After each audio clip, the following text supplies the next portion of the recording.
নমস্কার দর্শক বন্ধুরা, তোমরা নিশ্চয়ই দেখেই বুঝতে পারছো আজ আমার ভিডিওতে থাকছে দক্ষিণেশ্বর কালী মন্দিরের কথা। দক্ষিণেশ্বর কালী মন্দির কলকাতার খুব কাছেই হুগলি নদীর তীরে অবস্থিত। 1855 সালের 31শে মে স্নানযাত্রার দিন প্রসিদ্ধ মানবদরদী জমিদার রানী রাসমণি এই মন্দিরটি প্রতিষ্ঠা করেন। এই মন্দিরের দেবী কালীকে ভবতারিণী রূপে পুজো করা হয়। মন্দির প্রতিষ্ঠাকালে রামকৃষ্ণদেবের দাদা রামকুমার মন্দিরের পুজোর ভার নেন। ওনার পর রামকৃষ্ণদেব এই মন্দিরের সমগ্র পুজোর ভার গ্রহণ করেন। পরবর্তীকালে এই মন্দিরটিকে তিনি সাধন ক্ষেত্র রূপে বেছে নেন। মা ভবতারিণীকে দর্শন করার জন্য শুধু কলকাতা নয়, সমগ্র পশ্চিমবঙ্গ এবং তার বাইরে থেকেও বহু মানুষ আসেন মাকে দর্শন করার জন্য। মন্দিরের ভেতরে 3-4 দিক থেকে লাইন পড়ে মাকে দর্শন করার জন্য, কিন্তু সব দিক দিয়ে মাকে সামনে থেকে দর্শন করা যায় না। কেউ সামনে থেকে দর্শন করে, কেউ বা পাশ থেকে দর্শন করে, কিন্তু আমরা সবাই চাই মাকে সামনে থেকে দর্শন করতে। আজ আমার ভিডিওতে তোমাদের সে কথাই বলবো, কিভাবে তোমরা সামনে থেকে মাকে দর্শন করতে পারবে।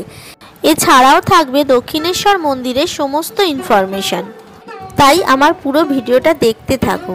তাহলে চলো বন্ধুরা, ভিডিওটা শুরু করি। হাই ফ্রেন্ডস, আমি এখন দাঁড়িয়ে আছি দক্ষিণেশ্বর মন্দিরের সামনে। আজ এসেছি দক্ষিণেশ্বর মন্দিরে পুজো দেওয়ার জন্য, আর এই মন্দিরের সমস্ত নিয়মকানুন আজ আমি তোমাদের সাথে শেয়ার করব।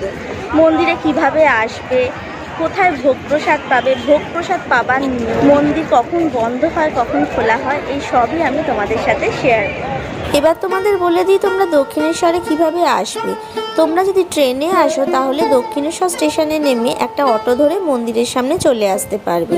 আর এখন সবচেয়ে সহজ রুট হয়েছে মেট্রো রুট, কারণ মেট্রো রুট এখন অনেক জায়গার সাথেই কানেক্ট হয়ে গেছে। তাই তোমরা মেট্রো করে সোজা দক্ষিণেশ্বর স্টেশনে গিয়ে নামতে পারবে।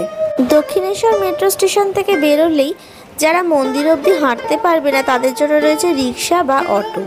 অটো ভাড়া নেয় 10 টাকা। মেট্রো স্টেশন থেকে বেরিয়ে আমরা চলেছি স্কাই ওয়াকের দিকে। স্কাই ওয়াক দিয়ে আমরা সোজা দক্ষিণেশ্বর মন্দিরের একদম গেটের সামনে পৌঁছাবো। আমরা এখন চলেছি রানী রাসমণি স্কাই ওয়াকের ভেতর দিয়ে। স্কাই ওয়াকের ভেতর দিয়ে যাওয়ার সময় দেখবে অনেক দোকান রয়েছে এখানে নানা রকম জিনিসপত্র পাওয়া যাচ্ছে, তার সাথে রয়েছে ডালার দোকান।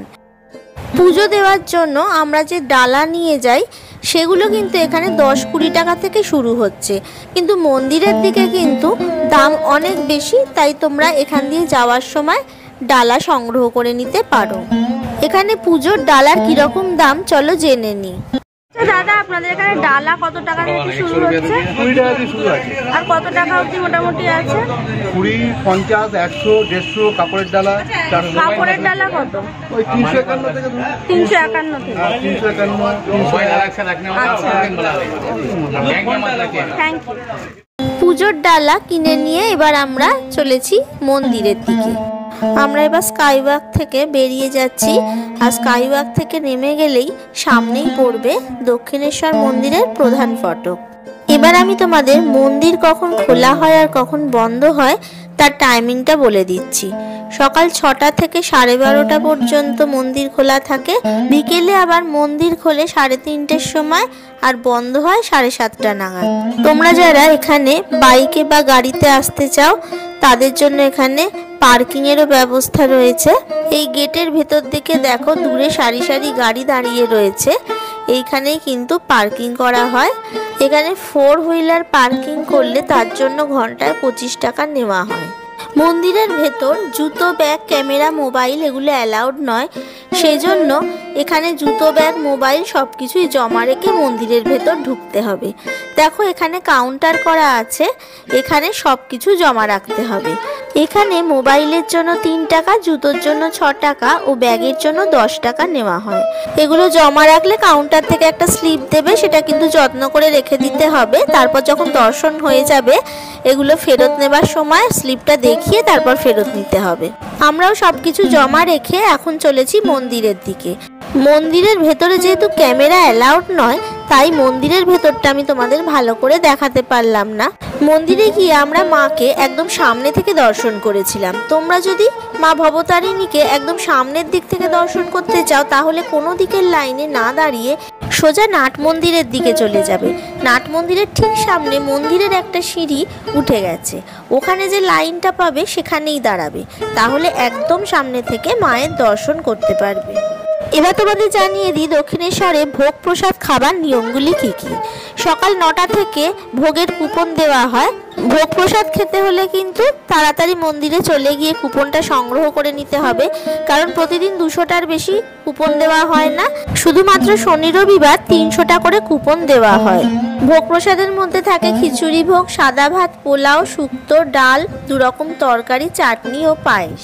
এখানে প্রসাদের কুপন মূল্য হলো 100 টাকা। এখানে প্রসাদ পার্সেলেরও ব্যবস্থা আছে, তবে কন্টেনার কিন্তু বাড়ি থেকে আনতে হবে। আমরা ছোটবেলায় দক্ষিণেশ্বর মন্দিরে এলে আশেপাশে যে কচুরির দোকানগুলো থেকে কচুরি খেতাম, সেই দোকানগুলো এখন আর নেই।